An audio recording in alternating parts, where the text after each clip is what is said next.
Zaman sekarang orang jual rumah dulu dalam iklan TV. Sekarang mereka jual di media sosial, di tok-tok katanya. Ada juga yang cuba ikut trend di kampung. Ada juga orang kampung yang cuba ikut trend jual rumah di tok-tok. Tapi rumah kayu ada pun orang kampung juga. Itu pun orang tak tahu orang mana. Masih baik ada orang bina kilang beli. Untung alhamdulillah ada orang kilang beli rumah itu. Alhamdulillah. Semoga ada lagi rumah. Banyak sekali rumah di kampung terperkalai. Ku harap adalah orang kilang beli rumah itu. Kalau ada orang kilang yang beli, bersyukur alhamdulillah lah.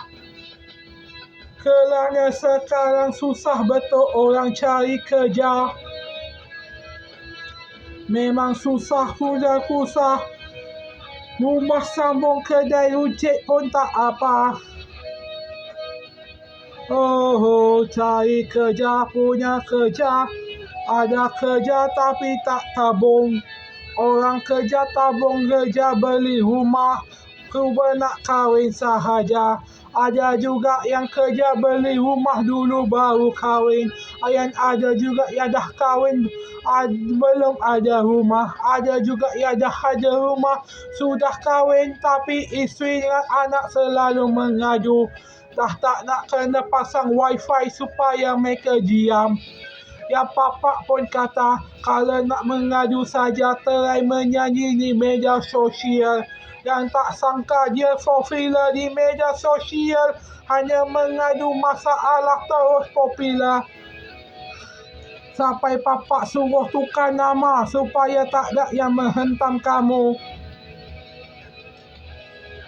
Oh. Memang nak beli rumah besar mahal-mahal. Kalau nak beli rumah murah, beli saja yang kecil sebagai orang pujang.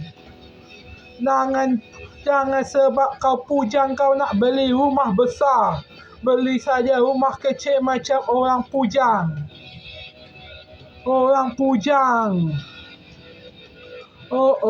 Jadilah pujang yang bijak.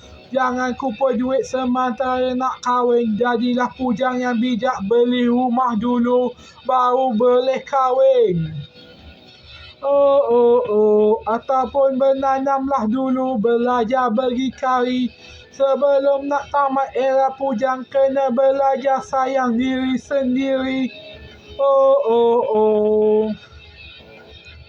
Kenapa lapar?